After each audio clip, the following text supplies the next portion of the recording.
Welcome back, everyone, to the Paladins Console League. My name is Gormizer, and we're going to be shifting from one side of Europe and PS4 over to the Xbox side of Europe as we get to come in Cyclone versus Bustdown. And, I mean, this is one of those sets that is through the ages. This has just been coming around for consoles so often. It is usually a 1 versus 2, although with a new kind of player entering the ring in Vroom Vroom, it's shifted things up. But to help me break down this set before we go too much further into it, I've got Nick Pretty Hair Keo sitting right next to me.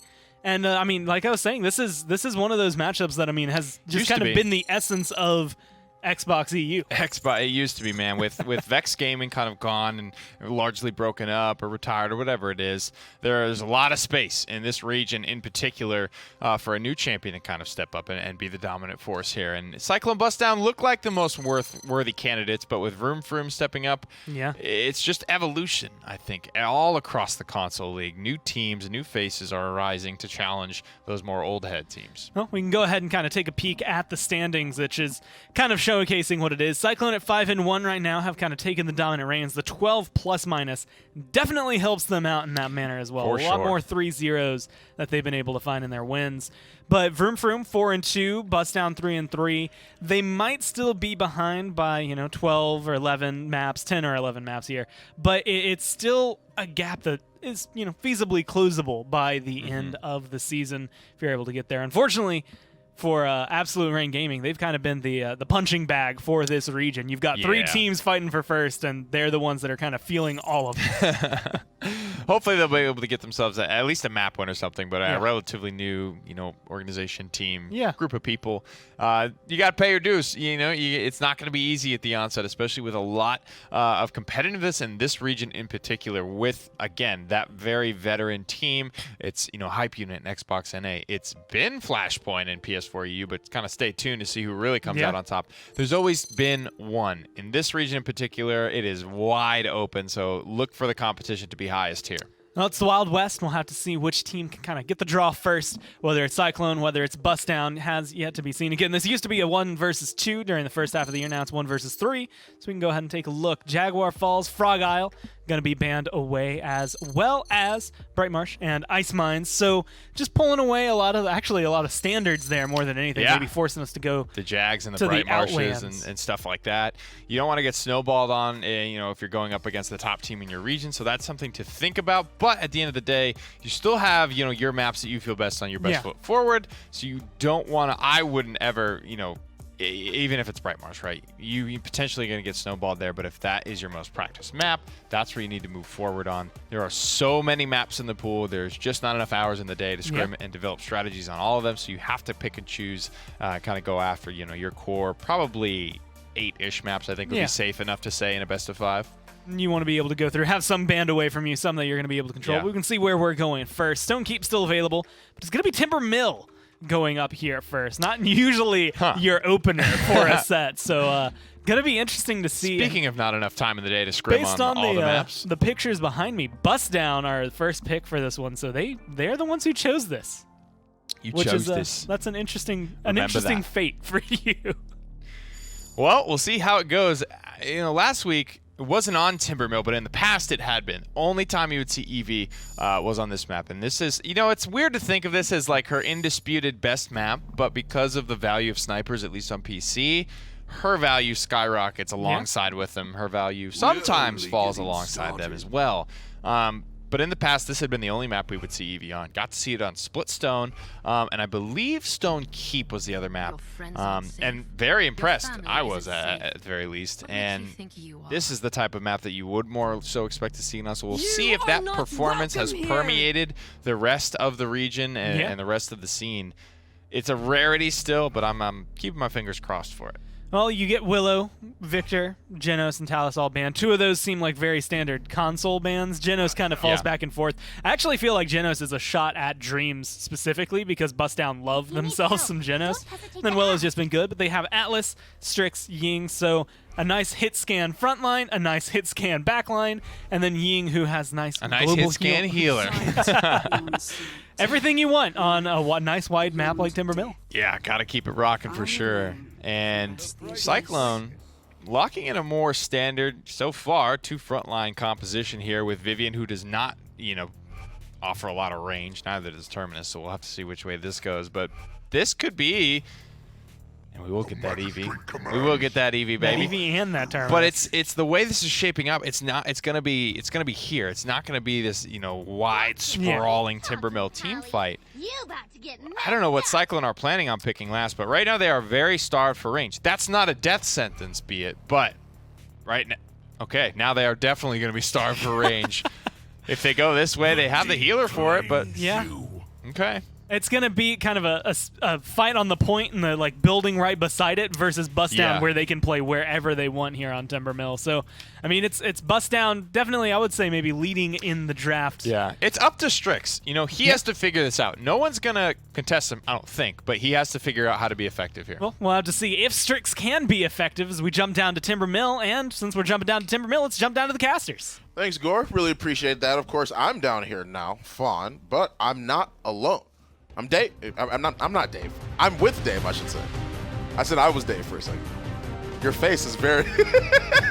Just kidding. I wanted people to think you were alone down here in the booth. I am indeed here.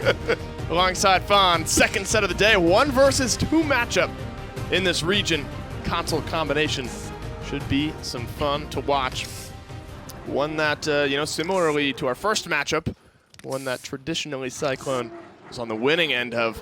Nick brings up a valid bit of concern, though, for Cyclone. They do have a triple tank composition, something we've seen work fine on this map, but severe lack of any sort of semblance of range. I mean, you have Welsh Mania on Vivian, who, I mean, that's your range right there, but you're playing against a Strix, somebody as mobile as an EV. Atlas effectively can play as a sniper. Bustdown have a severe advantage in the range department, so it depends how Cyclone try to fight. If they elect to play on these sides here the way they are, it mitigates a lot of what Aryavon is going to look to do on this sniper. It is a 2-for-2 trade, so actually smartly playing kind of in these small, closer corridors of Cyclone. Yeah, I mean, you already see those styles right here. It's holding that siphon up. Of course, they were playing on the sides, just like you were mentioning, Dave. We do see that. Khan and a few others are there. They did manage to get first blood onto the Ying, though, on the Bustdown side. Cyclone already sitting pretty 60% whatsoever, but Strix, man, I mean, we've been bouncing back and forth between Spectator, obviously, but we see it right now. He's literally just free firing. I mean, Alice is putting up that wall. No one can really contest him or challenge him. You see that he's literally just opening fire on the Nard. Like, she is having such a hard time trying to be able to deal with that. Doggo really blinking down, getting shots to the back line, both Vivian and Saris, and blinking back up. There comes the sword. He's looking for a little bit of extra damage. Doesn't really find to miss the first shot. Gets the second, but 96% for them already. Yeah, Cyclone have just controlled this mid. The pick's not fully effective enough from Bustdown. There's been some good damage coming out, but these small, close-range engagements, Cyclone, this is how you counteract the range deficit that they're at. You fight in these side rooms. You then move outward once you've already won the fight. I mean, they stuck a Nara on the point, who actually ended up using her wall pretty effectively to block off a lot of the damage from Aryavon from up high. But they just left the other frontliners to win. I mean, in a traditional matchup, standard dictates that triple frontline has a bit of an advantage, and the way they're playing it, it's very, very smart here for Cyclone. Oh, yeah, already dropping the Ice Storm. He knew that he was trying to come up there in that direction, and Doggo, which is, of course, waiting with open arms, bated breath in this case to make sure he could actually catch them off guard. Drops the Ice Storm. We already see Makoa's looking pretty low. Blinks in, blinks out. Uses the wormhole to try and capitalize on it, but thankfully Aryavon manages to get the kill on the Natix, but Doggo does go down and attempt to try and kill that Makoa. Massive damage numbers from the Strix, but that's what you expect. You have to take it with a grain of salt. I mean, there's so much health pool on Cyclone for that damage to spread onto, so it's there because he's hitting it and he's doing the damage. But when you look at the context of Cyclone's lineup, 36,000 damage into one of the highest health pool team compositions you can have in this game with the amount of healing that Saris can do. I mean, that spread healing is going to counteract a lot of it. So the damage is good. The damage is consistent. But, diving onto the Vivian, finding a snipe onto Saris, I mean, that's really the key here because Welsh has done a good job as well of doing some good damage on this Vivian because he's really the main source of it. Makoa Khan add a little bit as well. But it's really on to Welsh to stay back and try to stay alive. Actually, the Khan's up there on the high ground, but really Anara is just trying to make sure she can 1v1 this Terminus in this case. However, the ultimate coming out from the Naz is going to be enough to take down Aryavon. going to be a lot to come on, like really just to come on them, trying to make sure they can try and defend this the best way they can. Does end up going down. Have to be really careful about using that reanimate, though. You don't get it quite as often. You already see the Fanatics up here onto Dreams, gets the hook just to make sure, can't get away, can't blink away, finishes him off. And in that case, I mean, they're already holding high ground. They're almost pushing it in with 20 seconds. Actually, no one's even there to stop. Yeah, they're going to push that one through. Yeah. God, Fanatics just kind of had his, his free range on the teleporter side of the map there towards the push at the beginning of the engagement. Just literally walked into the side room, got a good hook onto Arivan, cleaned up the Strix. Now you're relying on an Eevee and an Atlas to do most of the damage for you. Then takes the teleporter up, and Dreams is in the right spot where you want to be on a Ying, where you have good sight lines. You can drop those clones in the proper spot. But then Fanatics, again, was just kind of uncontested. That consistent melt damage wasn't quite there to get rid of the Makoa. So he was able to walk up behind Dreams, clean her up on the roof there, and Cyclone just pushed that one on through. So as concerned as I was about the lack of range, the more I'm watching them play and mitigate that disadvantage is honestly great to see, and an interesting strategy to watch unfold. Yeah, I mean, we already see that Welsh is currently over here. Once again, they're playing more so inside. Divider goes out. Ends up blocking that sensor drone, but we already see that the Con is over here as well. They definitely are trying to push on their pressure. They're trying to meet him over here in this little side area, but they already dropped the Ice Storm onto the Anar. Not going to be able to be healed enough. Welsh takes down Dreams, and that's more than likely why the Anar ends up going down as well. Sorry, not the Anar, but you see why she ends up going down as well. I mean, three kills in favor of Red already. Convergence goes out. Doesn't find its mark, but I mean, 51 still. Cyclone is always leading these percentages on these point fights. They're effectively just ignoring Aryavan on Strix. And again, it goes back to that conversation where the damage is there and it's consistent. But like, you look at what Vivian provides, and that's just more consistent, higher throughput, melting style of damage rather than these big plug shots, and you hope there's some follow-up. It's just too much to try to get through the frontliners that Cyclone have. In the way Welsh is playing behind the front lines, you saw at the very beginning of that mid.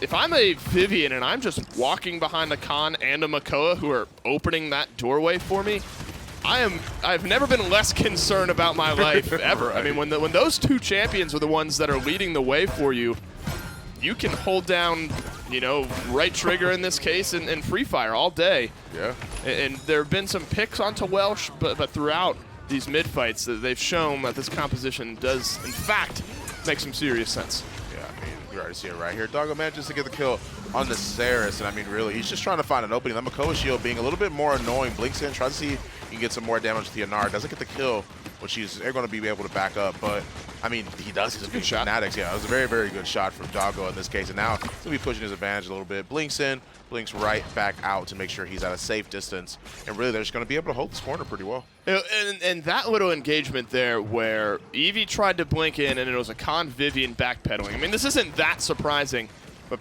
Doggo was looking for some good cleave damage. In the moment Doggo blinked in, you're blinking into a Vivian and a Khan and had to immediately blink out. Right. Because he didn't want to die, because there's just too much to dive in onto. That's a great convergence. Wow. That was very good. Don't get the first kill, actually. Bustdown find themselves the snipe. Bit of a disjointed fight here is going to favor Bustdown. Ooh. And Eevee's in onto the healer, so this could be good for them. Yeah, I mean, you try to use that wormhole a little bit, try to see if you can get a quick shot in. Has to make sure she actually escapes, though. Now the 1v1 with Welsh already. They're just going to be able to stay a little bit more juiced up. Blinks in. And in this case, once again, blinks right back out, which is exactly what you would expect to see from Eevee, but this is the type of play that you were expecting based off of on paper. You would expect to see that from Strix already, a double kill. Styles and Emmerfish clean it up, 2 more in his name. I mean, he's going kind of nuts right now. You look at that 10k damage per minute kind of standard. I think Nick was the one who really put the Nick standard into effect, which is if you're pushing 10k damage a minute, right around that, keeping pace, I mean, that's huge. Those are really big numbers to look at. I mean, that standard means that you're doing something very right. And again, it's a lot of good consistent damage, good targets to put it in onto, but towards the end of that last one was, of the 5 kills Aryavan has, 2 or 3 of them were in that engagement. because everyone from Cyclone was forced back. So, you know, you're looking instead at a 2-5 Strix up to this point because he's been safe. He hasn't been able to confirm a lot of kills, but some good shots here seals things up. And that's what I look for in these mids. The problem is Strix, you send him up to that high ground, and then whoever's in his range is where he's going to be able to shoot, because he's not going to want to move to either side and try to fight any of those frontliners. He is up on the roof of that one building that overlooks the entire point, and if he's not able to see Luke on the Saris, or he can't catch out Welsh, all he's got is, you know, the Anar on the point, maybe a quick look at a Khan or a Makoa in some of the sight lines, but you're not going to get any free shots onto the healer, the really important targets for the Strix to deal with. They're able to just dance behind this tree the entire time. Right, exactly. I mean, the divider goes out to prevent any more shots from Cyclone to be able to come up there and try to mess with Aryavon. But Doggo being the first to go down, man, I was just about to talk about how, at least I felt a little bit like Bustdown had this in their favor, but we already see 2 kills for 2 in this case. The Resurrection coming out as well. Doesn't want to stay down in this case. They had all of the ultimates out there. No flashbang being used yet, but we see Fanatics pretty much just running as many people down as he possibly can. Huge ancient it's rage. Just swinging all around the board here. I mean, he's just trying to get the kills. He gets the double. Dreams just moving in. She gets picked off, and in that case goes down as well. 60% already for Cyclone, and this is, I feel like I've said 60% for Cyclone multiple times throughout this game. I mean, like, literally how much more can you expect from these guys when they're playing like this, and a nice hook to make sure they don't even get the overtime. But I believe, okay, no, they actually ended up touching it just above it. You know, but I mean, Welsh, Kings, I don't know what Bustdown can do, man. Yeah, I don't know if they have much more gas in the tank. Bustdown threw some bodies on the pile, found themselves a defense in this game. But Timbermill, you know, traditionally we look at this map and we say, oh, sniper duels, Eevee makes the composition that Bustdown had was actually a very good Timbermill comp. But in the right scenario, there was just too much like small skirmish potential on either side there for Cyclone. The frontliners are going to win an engagement against, I mean, essentially an Eevee. You have like ultimate flank and blink in, blink out in the form of an Eevee, and then ultimate, I'm going to stay way back and try to do damage. Not any of that mid-range engagement, really. And Cyclone realized that. They move themselves forward into the small side rooms, and they win those fights very, very handily. I mean, you're going to see top damage on the Strix at 6 digits. No one else was even within 30, 40,000 of that. But it's the context that matters. Again, you have massive health pool for Makoa, big health pool for Khan, Yui, biggest health pool in the game, and then Luke, Saris, plenty of spread healing to go around. And so at 6, 6, and 6, that's where the top damage by 40,000 Strix ends up. And you look at Welsh, did his job just fine at 8, 5, and 11. Yeah, I mean, Luke did really well too. 1, 4, and 13. The Fanatics 11 and 5. Kings 7 and 5. In this case, the Anar U being 1, 2, and 13. But I mean, Welshman on this Vivian was just so strong, and this is why you typically see these hit scan characters on console, man. I mean, you just see him hold down left trigger in this case, aim down sight ADS. You hold down right trigger, and then you get kills like that where they're just being melted. Well, he pivots probably from playing the Call of Duty beta immediately into Paladins and just like me sticks with what was comfortable for him. And it's a big role to be the solo true DPS in a triple tank composition. I mean, that's a tall order. You need to stay alive. He was able to do that, do a good bit of damage, not quite 100,000 on a Strix. But the rest of his team was able to supplement that, and he played it well, following behind those aggressive off tanks, feeling very, very safe and secure throughout that game, and a big reason they were able to win. Yeah, safe and secure indeed, as they're able to secure their first win. CycloneGG 1 up on the board to Bustdown 0 on Timbermill. Be right back after this break.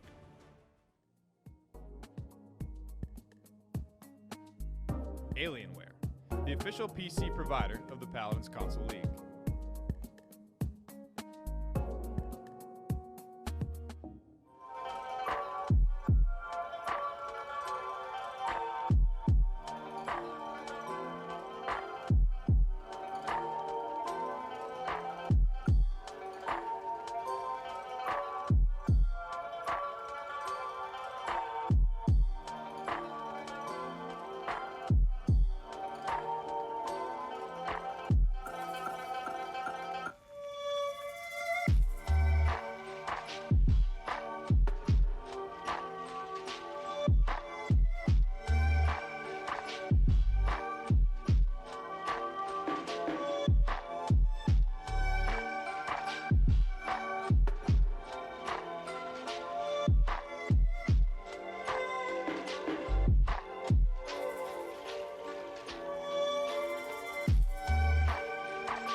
Well, Cyclone are looking pretty good as of right now, and well, we had left here saying if the Strix can do it, then maybe we're going to see Bustdown kind of bring it to them, but it just seemed like the triple tank, specifically having kind of the Makoa on their side, maybe did a little bit too much work in favor of Cyclone here, and Bustdown weren't able to kind of crack that shell open. Right. The idea is that you have those little cubbies off to either side of Timber Mill, right?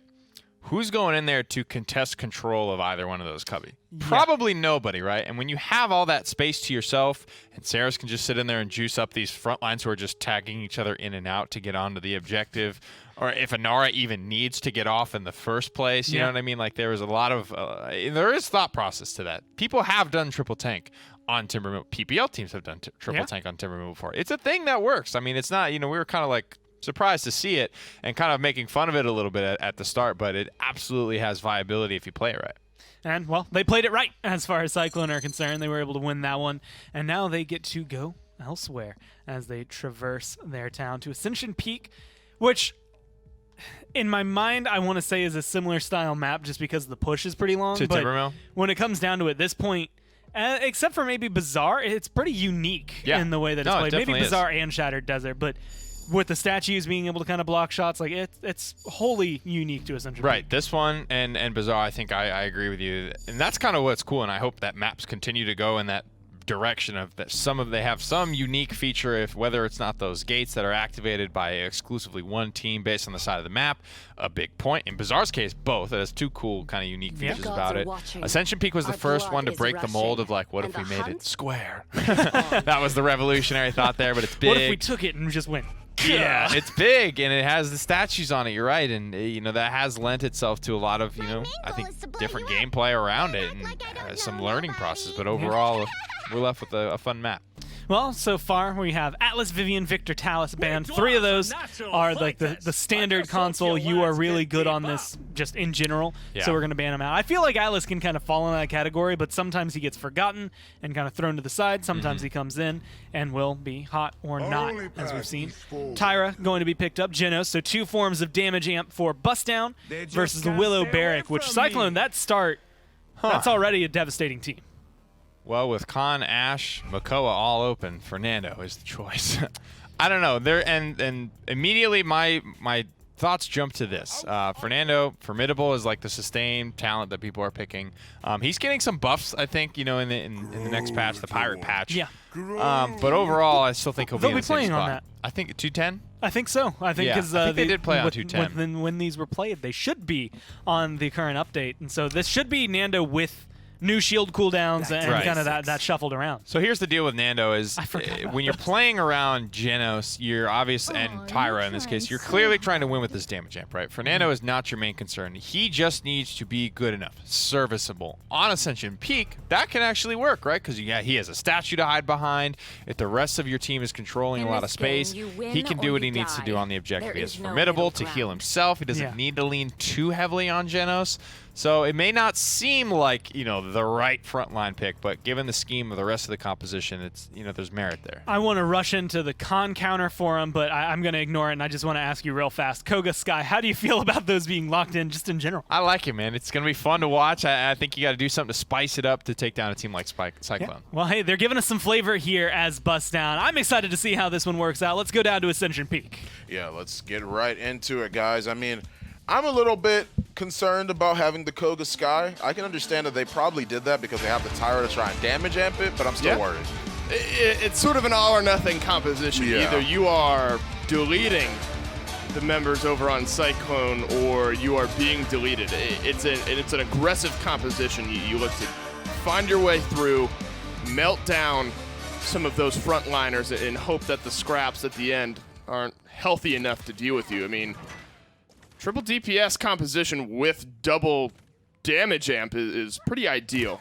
I watch out for this Sky, a hunting party on Barrack. I mean, literally anyone. And rather than say every single champion name, we'll just say anyone. If you put a hunting party mark on one of the members of Cyclone and Doggo has this Astro mark, running Debilitate is going to absolutely crush anyone. Unfortunately, the basis of sadness in a triple DPS composition is if you cannot fight because you don't have enough health to survive. There's no wind-up time here. I'm not sure they were even able to return any damage as Cyclone find the first 3 kills. And it's just a fast start. They melt down the Koga. They realize where he's going to go. Tyro's not allowed to put out any hunting marks. And you're already at 63%. Now you're fighting a more linear fight. You have to go head-on into the Cyclone lineup. Yeah, I mean, they're going to try and find a way back, but with already 90%, I mean, they barely have a time to do anything. Styles, you saw him walk into he didn't walk into a dead zone. Dead zone was dropped on him. He ended up dying, and they immediately just end up getting killed. 2 of them already down. Doggo goes down again.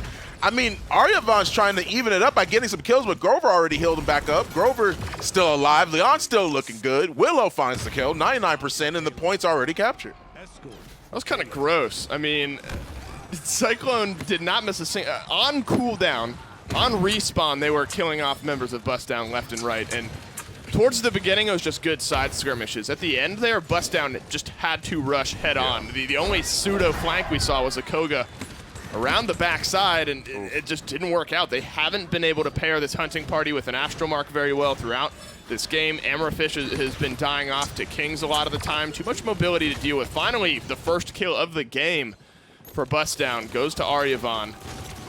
Everyone else, 0 and at least 1, 3 in the worst case.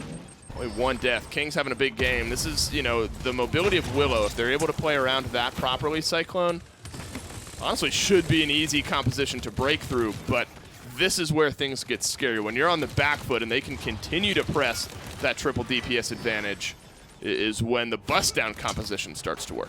Yeah, I mean, it's a lot harder for them for sure. I mean, you already see the kills coming up on the side of Blue. Whirlwind already used on Grover's side to try and keep everybody alive, but it wasn't enough because he does end up going down still. He was trying to make sure he could save with that con. The Natix, in this case, to keep him from dying when he was on point. But, I mean, still ends up going down. We already see that they're getting themselves in position. Aryavon already with the Doggo up on the high ground. Of course, Fernando waiting below on the more even ground, low ground, and Dreams all the way in the back being able to heal, puff out things through walls in this case. I mean, the overpower already came through, dude. They already got it on Styles, but that's so unfortunate. The Natix and Kings both end up dying to Doggo. The damage was just a little bit too much. Got the overpower, but they weren't able to capitalize in time, just like you said, Dave. This is when things start getting scary. Right, when a Sky can hit the Debilitate, running the proper cards after this engagement. Maybe you look at the loadout. If they're running the proper cards, the ideal kind of rotation is that once you hit poison bolts, like reload speed is, sorry, you don't consume ammo for like 6 seconds, depending on the level that you run those cards. Like a full rotation of abilities from a Sky can absolutely crush through. So reduce the cooldown. You're running Poisoner 5. The Decrepify 2, 1.2 seconds are not going to consume ammo, which seems like a short amount of time. But in reality, if you're hitting the squishy targets, 1.2 seconds is kind of all you need. I mean, with the shield for the Barrack there, got him over to half health, but before that, an ideal rotation from a Sky only lasts a couple of seconds, as you see right there. And then once you start to consume ammo, you still have 25 shots. So as long as Doggo is able to play kind of off to the side, hit enough of those poison bolts, he'll be okay. Unfortunately, once you're on the back foot with triple DPS, it's hard to regain. Oh, man. Yeah, the Whirlwind to come through.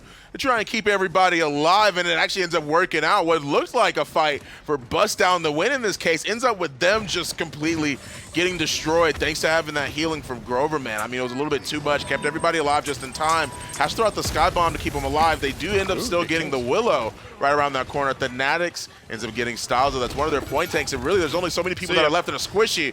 But of course, I mean, you're looking at Sky. You're looking at the Hunter's Mark. You're looking at the damage that she can bring out. And so much of it is a little bit too much for those squishier targets to handle. And I look at actually, the more I look at Cyclone's composition, I mean, I actually don't mind it into this triple DPS. You want to fight around this Grover, of course, just by nature.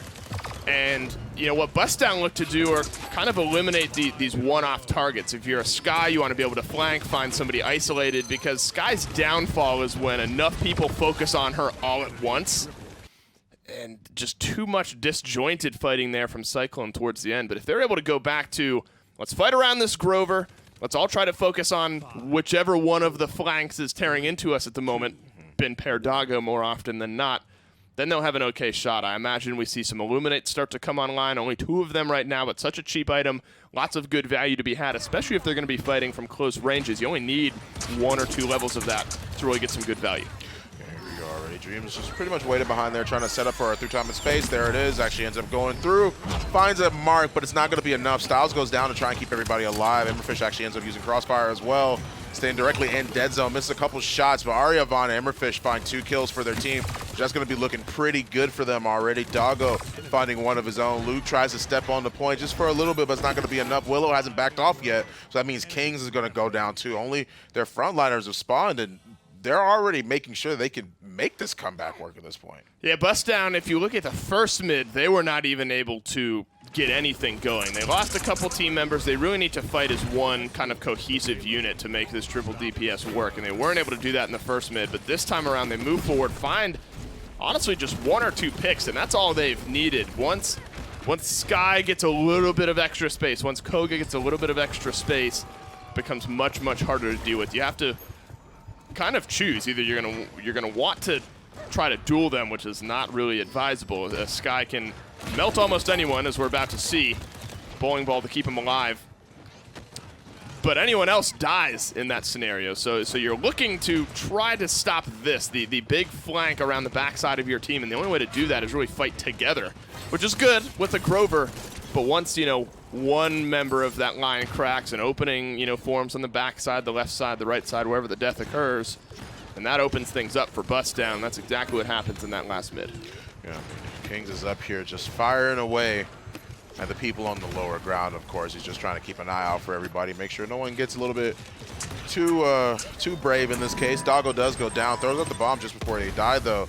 Tries to even get a kill from beyond the grave. It's not going to be enough, though. Another couple good shots on the Styles and on the Emberfish are going to be enough, though. And out of curiosity, I just want to see what the items it is that people actually have, because I feel like with triple DPS, once you get those items coming online, it's going to be a lot harder to deal with. And we already see, whoa, Doggo already has caught 3. Yeah, caught 3 is very scary on a Sky. You need every ounce of healing you can possibly get to survive a full rotation from a Sky. Grover's good at providing that, but through caught 3 is not so much easy. And some wreckers as well, a couple wrecker 2s. That's a good flutter to get out of through time and space.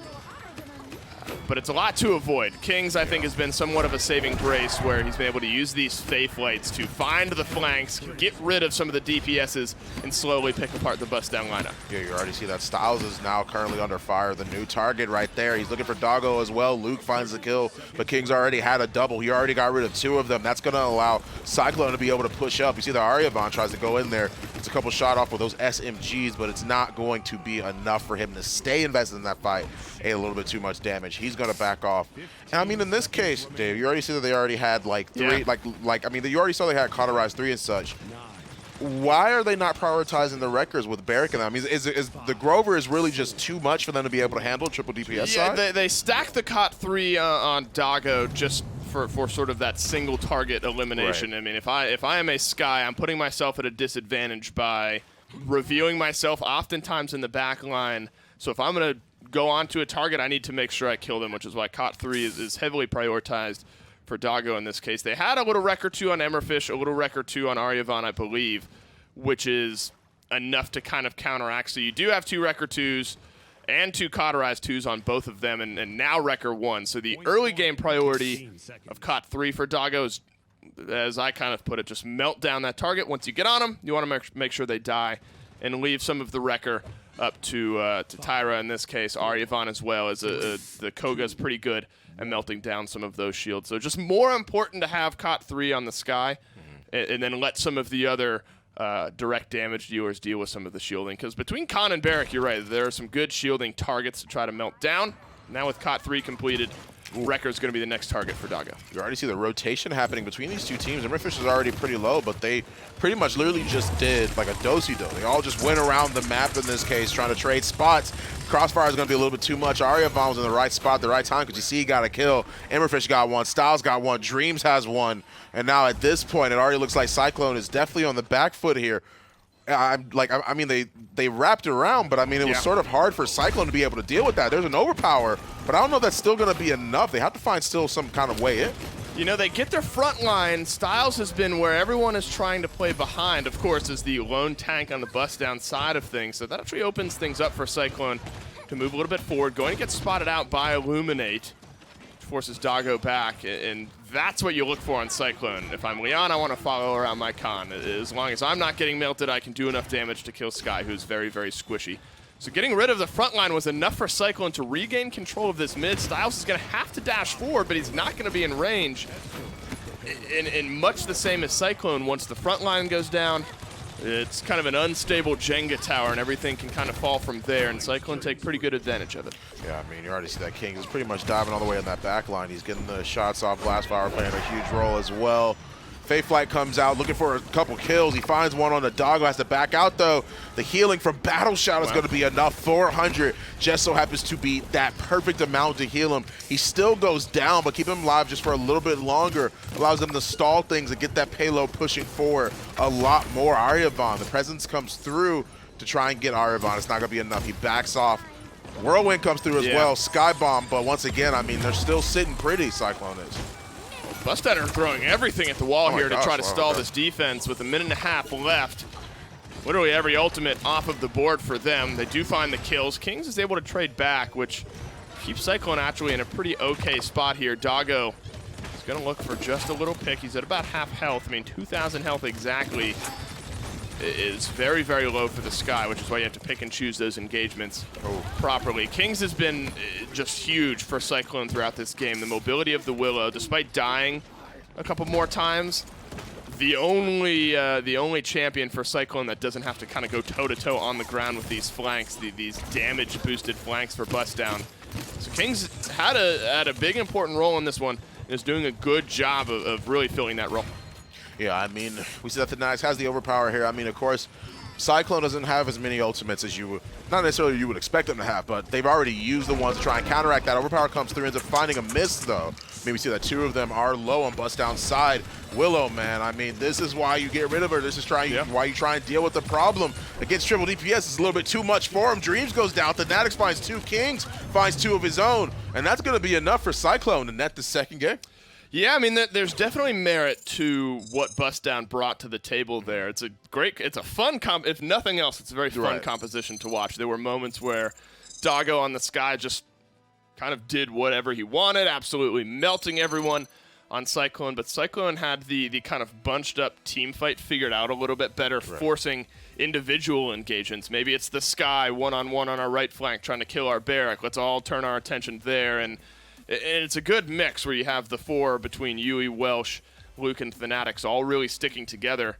Then you have Kings with the extra mobility flying around finding individual picks of his own. So while, four members of your team are really trying to stick together and identify one by one those flanks, you have Kings at 29 and 10, who's kind of out of the way. So much of the attention put into the middle of the fight and not enough focus on the high-flying Willow.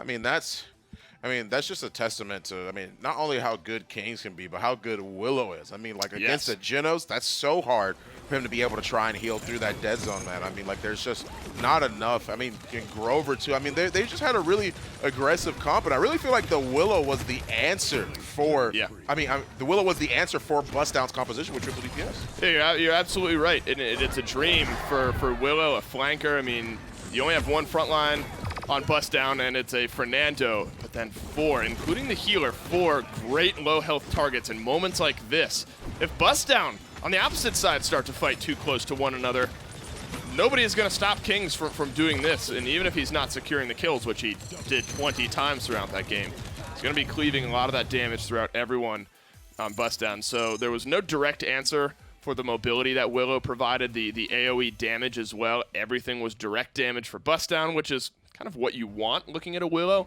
but it's too hard to split focus. Do we want to look at Kings? Do we want to look at the rest of the team that's right in front of us? Sky had to over-prioritize certain targets as well. So you're absolutely right in that. I think the Willow was a great answer here for Cyclone. Some stumbles around when they got disjointed. It was a little closer than maybe it needed to be. But they do get the win nonetheless. Now, of course, they're up 2. Yeah, I mean, once again, game 2 in the books, like Dave was just saying. They're up 2-0 to Bustdown in this case. We'll have to see if they can be able to try and turn things around right after this break. Respawn. the official gaming chair of the Paladins Console League.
Hey, welcome back, everyone. We're on the desk for real this time as we're coming through. I was just sitting here watching the highlights, but we all got to enjoy them together. Either way, Cyclone find themselves up 2-0 right now.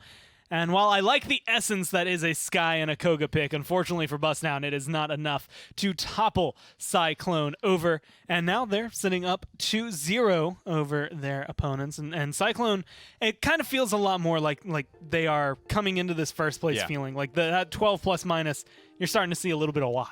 For sure. I mean, there was definitely some moments for that composition with the Sky and the Koga and the Tyra. And Cannon did win team fights, but the problem is it has to win all of the team fights, and pretty confidently as well. When you don't have the ability to kind of stand on the point and control and win the objective, which is at the end of the day what's most important in Paladins, those types of comps need to dominate front to back, right? Part of the positive is that composition doesn't really fall off late game. You still do damage at all points in the game. In fact, you probably get a little bit stronger once Cauterizes and thing like that comes online, but at the end of the day, man, those are tough to pull off from start to finish, especially on a map like Ascension Peak. That's a little bit slower, I think. It's definitely one of the harder maps to convert on. Yeah, that could have been an interesting one. There are a few other maps maybe more tight-knit. Jaguar Falls, I would love to see that kind of composition run through. I just want to know what it could do. But unfortunately for them, again, it is not a victory for Ascension Peak. Now we are going to be going to Bazaar. And so far, I'm going to say I love this set's maps just because they are all more just on the side, things we don't get to see as often. I mean, Timber Mill and Ascension Peak specifically, but Bazaar is kind of in that little middle ground area. Yeah. Fish Market doesn't really get me too amped up, but I Not think anymore. Pretty much all the other more niche map selections will. Even stuff like the Frozen Guard. Like I've always liked Frozen Guard. I think it's kind of fun to watch, right? Kanga have done some fun stuff in there, even way in the past. I think this year that is the map I've seen the most backdoors on, and that's why I love it. I love that that's a possibility on there. Still speaking of maps, I talked about this with Stefan a little bit, but like I wasn't there for that Pittsburgh night set, but I haven't seen a Frog Isle game in like it feels like weeks at this point. When me and Dave were casting that, like I looked over towards him when like it came up, and I was like, dude, when was the last time anyone got to like? I can't rember. Sometimes it's banned, sometimes people just don't pick it, but like you don't see Frog Isle anymore. That's the last time I remember it was that final game of MSI. I don't remember doing a single one of it in Phase 2. I blame Flashpoint. They've been banning it since before it was cool, and now no one plays it anymore. Either way, Bustdown coming out here for Bazaar. Strick's gonna get banned away. He's been like a hot commodity on this map. And then Talus Victor, standards. Grover, I think the one kind of interesting to me. I think Virtus Pro were playing that with Ferocity for a little bit, or Knights were playing that with Ferocity for a little bit. Simslu kept running so was Tenor, And so it's been very interesting to see that. But Sky, Barrick, Eevee, Atlas, Ying, and Nara, Drogos. Pretty just good looks, I think, for this map. Again, it's going to be difficult to pull off the entire way through the game. Back to basics. Less damage amp this time as well. And I don't know what Cyclone are going to pick last. Maybe it's like a Leon or something, but I don't see who Eevee's diving here and being overly successful against. You get triple DPS in a vein, but it's triple flanks. Which, theoretically, I mean, between Sky and Koga, that Drogos should have almost no uptime, really. Nara should theoretically get melted. Atlas is probably going to have some trouble. But like you said, other than now Vivian, I guess Eevee doesn't have too many big targets. But Can it work? Can Bustdown make this It work? comes down, yeah, it's in theory versus in practice, right? You have to be good almost all the time for these 3 DPS compositions to work while punching up, you know what I mean, in this particular matchup. As the underdog, this is a hard one to pull off, but yes, you can win games like this. Well, we'll have to see. Triple flank. It's the first time I can actually recall ever seeing this, so let's see if Bustdown can prove us right. Well, I mean, second time's the charm in this case, I guess. Yeah, I mean, that's how the saying even if goes, it didn't, right? I mean, even if it didn't work, I was trying to make some type of saying work, but even the sayings don't know how to respond to this situation. Saying, there's no saying created for the I'm saying. second time around. First is the worst, second is the best, I guess. I mean, that's the only thing that comes to mind. And they'll hope that that saying rings true. It was not looking best last game. It's, triple flank now, so they're right. We lose a little of the damage amp. No more hunting party Tyra. You stick with Sky, you stick with Koga, stick an Eevee in there instead of a Tyra, put a Barrack in instead of a Fernando. And it's definitely something that can work. Fusillade as well for Drogoz. Direct shots, that's actually somewhat eyebrow-raising to me. Saw a little bit of that this past week in the PPL. That's just you. You're betting that you're just hitting your shots. At that point, if you do, it's a great talent to run, Fusillade is. If it's not, well, then you're losing out on a lot of good damage. Fanatics is going to have a lot of great targets to hit some of these Atlas shots onto. Okay, well, I mean, he actually ends up getting the headshot onto the Barrack in that case, which was already extremely powerful. Forced him back a little bit, but Drogoz goes down. Welsh is following up close enough to at least make sure they can take care of Dreams. The Dreams actually on the Sky this time, not the support. Oh, yeah. I just realized that. They swapped. Styles is on Genos. Dreams is actually on the damage this time around. Okay. Haven't had a lot of game footage of her playing the DPS role, so this will definitely be one to keep an eye on. Styles, of course, as you mentioned, swapping over. There's the Fusillade damage. Cleans up Doggo, and it's much the same as what we saw last game, where this is a team composition that's not going to sit on the point like an Inara, and then hopefully kind of win some of these skirmishes on the offside. You need to win the fight entirely, so then you can stick your healer, or in this case your Barrack, on the point, and hope that you can then zone strong enough to keep the enemy team from getting a touch. And there's just been too many effective trades. Only 2 kills for Bustdown, 5 or 6 for Cyclone, and it's just been too much pressure for the red side. Yeah, I mean, they're really trying to find their footing here. I mean, they're sort of split up, but at the same time, I mean, what can you do in this scenario? They're trying to find their way around. You see that the Koga and another individual and the Sky are really just trying to find their opening. They're all the way in the back trying to take advantage of that. But I mean, see that Welsh, I mean, like Welsh, Kings, all of them, 2-1, 3-1. Even Luke has kills of his own. I mean, the Inara doesn't have anything at this point, but that doesn't mean that she's not forced to be reckoned with. Like, Cyclone's been just steamrolling them right now. Inara certainly has some offensive presence time and time again. Lazy in our PPL league is definitely one to look at for that big fight for Aryavan, being 0-1 and 2 prior to that, getting 4 kills in that re-engagement. Good Cyclone strike, sealed up a couple. It's a tough road to push on here on Bazaar. I mean, it's very linear. There's one direction that the payload is moving, but only kind of 2 options. Either you want to go main street, you want to go left, or you're catching an engagement on the right-hand side here. A little caught out, actually, without the rest of his team. Good snipe from Styles. Saves a little bit of that 1 versus 1. But Bustdown still looking okay on the defensive side. Yeah, the rewind actually ends up coming through. I mean, Kings is just watching out for flank stuff like that. I mean, he's firing rockets like on the point, he's firing rockets to the side. Skybomb ends up coming out, forcing the rest of them to pretty much back off a point. Dreams is now looking for an opportunity to try and find a kill. They do find 1. Doggo finds 1, and Aryavan finds 1. Total those up makes it 3. A 4th one coming out of Aryavan's name. I mean, it's looking pretty good for him right now. I mean, like, this is their answer to it, I suppose. I mean, being able to try and fight back right now. They do get the kill onto the Inara, so I mean, yeah, it is looking pretty good. Shooting bodies. I don't know about being down 2-0 in a set. Yeah, that's what I was about to say. I was like, I don't know if Aryavan's getting a lot of good kills here. So, I mean, if there's a game to shoot some bodies in, I guess it's this one. Still a big hill to climb, though. You got to win 3 maps straight. Really let that one ring home. And that's just a great example of the all-in-one engagement. Drop the dome shield, follow up with the flanks on the back end of it, win the fight all at once. Good Watersfield, though. Drops off Dreams, Kings as well as the other engagement. The Nax already finding a double kill. Aryabon all the way in the back, trying to see if he can find a pick on the Welsh, but it's not going to be enough. Welsh actually gets rid of Doggo in this case.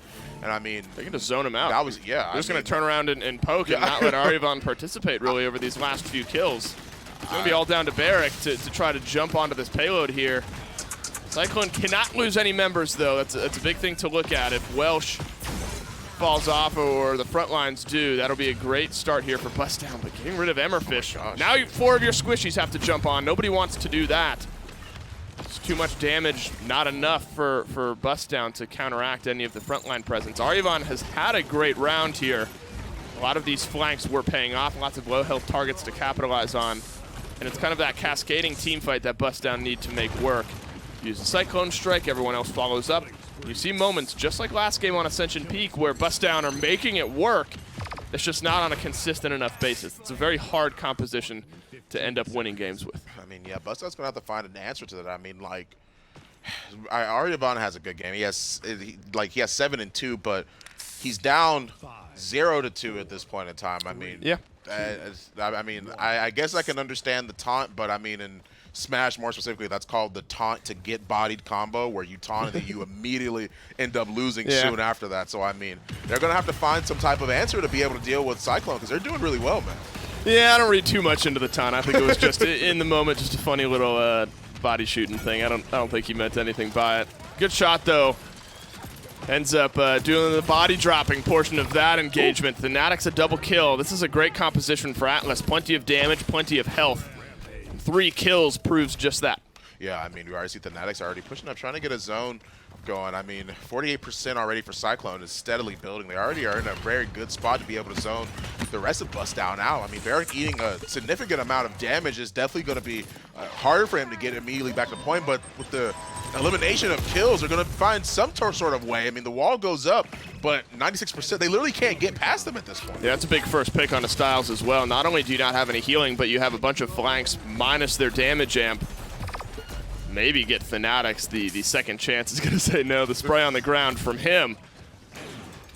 Double kill from the healer seals this one up, and it's just been too disjointed. It's not, Ascension Peak kind of has some of the flanks, different doorways that you can walk through. Sky's in a good spot on that map where you can move in behind, get a volley of debilitate through, get the poison bolt damage out, and then back yourself off. And this, it's kind of just direct. As long as Cyclone are facing literally one direction, there's not really much space for these flanks to do a flank.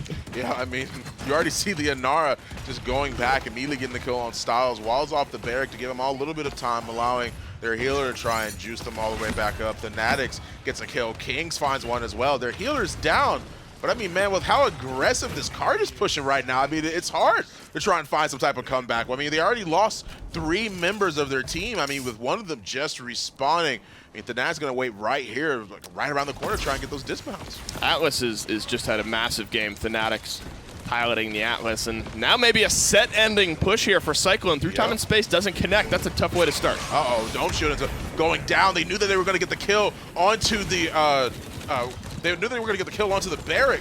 But I mean, at this point in time, I mean, it's hard for them to try and respond. Emmerfish getting a kill, Doggo getting one as well. I mean, they found the kill it was that they needed. They found 2, try and open up a door of opportunity for them. But I mean, the aggression is just so real right now from Cyclone. Even if they die, they still got 1:05 left. Yeah, plenty of time left to keep this one moving forward. Just a bit of a disjointed fight there from Cyclone towards the end. He had some good picks. The Dragon Punch didn't connect. Took a little bit too long to clean up some of those kills. And then Bustdown on the defensive end, just literally in a better position to keep that payload from marching forward. And now you see Welsh Mania has the Sentinels out. So even if this one doesn't go out, you're going to have another round of Sentinels towards the beginning of next round. But for the time being, the downside is the lack of health in a triple DPS composition, and Dreams learns that lesson all too harshly right off the bat. Ice Storm goes down to make sure they can get the damage onto both Atlas and Drogo's Kings, and the rest of them are all trying to push in. The shots are coming through, but it's not going to be enough. Emmerfish goes down. It's already a little bit too low. Doggo tries to see if he can get a kill onto Kings, but it's a little bit too late. 3 kills already. No one's on the point. Dreams is there, but they go down, and that's going to net Cyclone a quick 3-0. So technically less effective, I guess, this time around than it was on Ascension Peak. They were able to get themselves a couple of points on Ascension Peak. Not this time around. You know, again, I think that composition has merit. It's very hard to work through. And again, it's honestly very similar to Ascension Peak, where there were moments you could see they played the fight properly. They got the opening pick onto a frontliner or anyone, honestly, to make the enemy team weaker, and then steamroll the rest of the fight from there. But if they're able to delay on the Cyclone side of things, if they're able to delay, even find a first pick for themselves, everyone on Bustdown is so important that you can't really win a fight. I mean, you certainly can. I don't want to say can't, but it's much harder to fully win a fight if Styles gets first picked or Dreams gets killed off first. Kind of filling in those gaps is much harder in that triple DPS composition as it is for a standard and a very strong composition that Cyclone has. So well played to them to really draft themselves pretty well. Some bright moments from Bustdown, but Cyclone were just way too far ahead today. I mean, Fanatics did a really good job overall as well. Yeah. I mean, you mentioned it before. The Atlas was really just tearing them up. There are a lot of times where he was just in the backline. Like, he was just doing so much damage. And, I mean, Atlas damage is really sneaky for somebody that's a frontline. We talk about it all the time with, like, Barrick and how Inara can be sneaky, too, and so on and so forth. But, I mean, that's with Luminary that most of the time we're bringing up that. With Atlas, it's completely different. You already see it right here where he's doing so much to these squishier targets. I mean, you look at a team with 4 squishies that are all in the 2,000 to 3,000 health range, depending on the loadouts that they're running. In Atlas, a full burst melts through like half of that if you hit everything or you hit a full-blown snipe. A headshot, I mean, it makes it so uncomfortable. And a lot of those fights were just won because Fanatics was able to poke out the squishies of Bustdown. You're going into a fight as a Sky or a Kogo or an Eevee, immediately missing half of your health. Not quite that easy to turn around. So big game from Fanatics. I think Atlas was a beautiful pick into the triple DPS. Well, I mean, yeah, quick 3-0. For the young Cyclone in this case. It did an extremely good job throughout this set, made it quick, and in this case, we're going to throw it right back to the desk. Yep, and, well, I can't really summarize that game better than they did, where it's just Fanatics is pretty good when it comes down to it. All of Cyclone played very well. 3-0, that comes down for them as they're moving forward, and that's going to look really good for them in the standings. Not so much for Bustdown. I mean, already kind of 3-3. Now they're going to maybe be feeling this hit a little more. A little bit more of a gap between them and first now. Yeah, starting to fall out of the race just a little bit. It's not hopeless for them yet. This is still one of the more wide open regions, but after a week like this and a dominant performance, this race might be a two-dog race between Vroom Vroom and between Cyclone. As you can see, 6-1, 5-2. Now about, well, still, 11 maps separating the two of them as Bustdown starts to gravitate towards the bottom.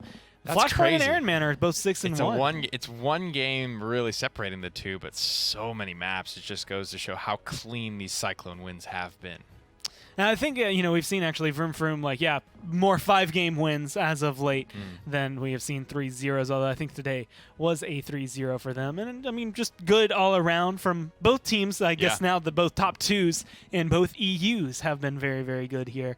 Just seeing Aaron Manor kind of keep up there with Flashpoint. But it looks like still Flashpoint did 3-0, yeah. So I think Flashpoint just pulled... overall in the day, a little bit further ahead of Aaron Monner. Aaron Monner was 3 maps ahead, but now, because that Aerial Rise did get DQ'd today, they just got the 3 free wins. So, the map's just going to go a little bit more in their favor. It's going to come down, I think, to that next Aaron Monner Flashpoint meeting. That's kind of insane to think about. There is a world in the future where Flashpoint might not make it to LAN and Aaron Manor are coming instead. Yeah. And that's just not something that pretty much anyone on Flashpoint has seen. So it'll be interesting to see what the team does to kind of lock down on that one and keep themselves moving forward. But, I mean, as of now, Cyclone's going to be up at the top. Flashpoint still technically at the top. Yes, sir. And that is going to break it down all for EU. But we've got North America coming up. But before we get there, we're going to take a quick break.